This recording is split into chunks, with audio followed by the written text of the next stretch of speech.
In a world where AI images are becoming indistinguishable from reality, you should know how to create your own. Today we will be going over using perhaps the most popular tool at the moment, Midjourney AI. The tool is free to try out, and if you can see yourself using it in the future, it's very affordable to do so. Without further ado, let's jump into it. First, let's establish what is required to access Midjourney, and thankfully, it's very little. Whether you want to use your phone or your PC, all you will require is the Discord app, which is free for both platforms. Today's tutorial will be going over the web version of the tool, but it's capable of the exact same results even if you prefer using your smartphone.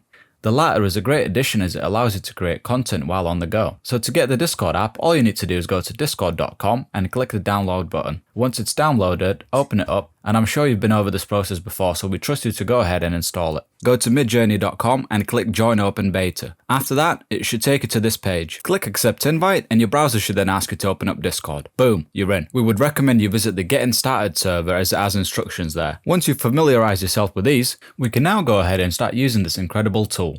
On the left hand side, you should see different servers you can join. Click on one of the newbie rooms and it is now time to write your first prompt. A prompt is the most common term used for creating text into images, and essentially it is a description of what you would like AI to achieve. So to begin, click on the text box and type in \imagine. Your prompt are then left to your own imagination, but make sure you do not break the community guidance rules and do not try to generate something that would be deemed as offensive or could cause an outrage. To get the most out of the platform, you must write descriptive and detailed prompts. Of course, it is up to you when it comes to what you would like to create, but there's also important things to consider.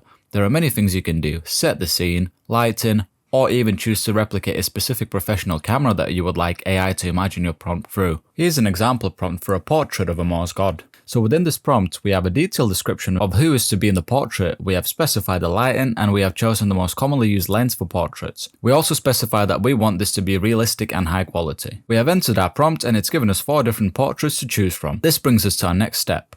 At the bottom of our options, we have 9 buttons to choose from. We can restart it, we can upscale either one of the 4 pictures above, or we can ask to focus on a specific version we like. In this case, let's say we prefer version 1 and would like to see more similar options. Now you can do this multiple times until it's absolutely perfect to your liking, but out of these, our favourite is version 4 as it looks the most intimidating and therefore we would like to upscale it, so let's do just that. And here we've got the finished product. Quite incredible words, and therefore our imagination can be visualized through the help of AI, right? To then save the image, simply right click on it and press save. We find this platform to be absolutely fascinating and it can be applied to so many different use cases. Whether it's for work or simply just to have fun, it is more than worth your money once your free 25 picture trial runs out. We have of course caved in and subscribed ourselves as it costs as little as 1 or 2 overpriced high street branded coffees for the basic version. Content creators may be interested in some of the pricier options, which allow for unlimited access and stealth mode, ensuring no one can see your prompt so your secrets are safe with you. To find out more about the subscription options, just type in \subscribe in the Discord server and it will direct you to the currently available plans. As a bonus tip for this video, we would like to share another trick with you. If the server is moving too quickly and you are struggling to keep up with the chat, you can choose to just see your own work instead. Do so by clicking the Midjourney bot picture in the top left corner and then clicking direct messages. This way you are not trying to keep up with a super busy chat and you can only see your own work.